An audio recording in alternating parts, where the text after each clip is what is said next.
Hello and welcome to Quick Clicks. My name is Ellie. This is Advanced Searching with Microsoft Outlook. Here we are in Outlook. As you can see, I keep my inbox very clean and neat. Now let's look at the search bar. Many people, I'm sure, have used the search bar. Type in something, you get a result. Sometimes you get what you want, sometimes you don't. I'm going to show you the advanced searching. First thing is, when you're searching, you can either be searching in your current folder, such as my inbox. I'm in my inbox, so I would search for something in my inbox. I can search in subfolders, so if I had subfolders in my inbox, it would only search in those. They could search my current mailbox, which would mean all my folders, or all my Outlook items. So if I had other mailboxes, it would search in all of them.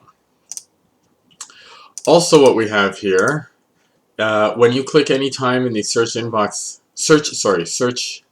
area, you get these, here, let's say I want to search for Windows, whatever. I had a bunch of emails from Windows Insider Program. So if you're searching for Windows or anything, you get the search ribbon pop up. What you want to do is click on the search ribbon, click on more, and you get a whole bunch more options. So let's say modified. I'd want an email modified last month. Or I know it was in the body, maybe in the body it mentioned the word keyboard. Or maybe the subject line was broken keyboard, for example. And then let's get rid of the body. So maybe the subject line, last month I had an email excuse me, about a broken keyboard. That will hopefully find that email.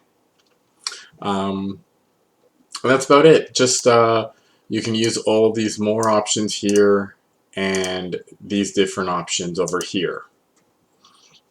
I hope you enjoyed today's quick click. Please click the like button and subscribe to my channel. Thanks for watching.